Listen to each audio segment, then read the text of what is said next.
Breaking news, the Illinois Supreme Court just ruled on the case of Jussie Smollett. The Illinois Supreme Court ruled in favor of Jussie Smollett. Attorneys for Smollett took his case to the Illinois Supreme Court in an effort to get his 2021 conviction overturned. Joining us on the phone is our legal analyst, Paul Lisnek, to break it down for us.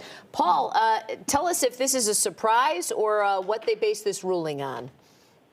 Well, generally, they accepted the ruling of the dissenter of the appellate court, Justice Frederica Lyle. And it's interesting. The court here sort of notes that this is a case that the public is watching. They are very aware of that.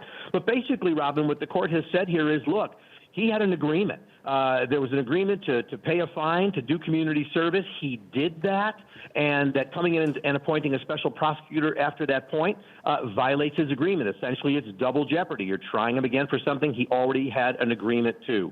The court does say that if there had been an agreement and it had happened before the phrase judgment attached, that kind of thing, it might be different. But essentially, or jeopardy, I should say, jeopardy attached, it might be different. But here they're saying, no, jeopardy had already attached. Too late. He did what he was asked to do. He did it. He walks. And this has not been sent back for other, new trial or anything like that. Judgment reversed. Case over. All right. So again, Paul, it's not about the merits of the case, but how the case was handled. Am I hearing you right?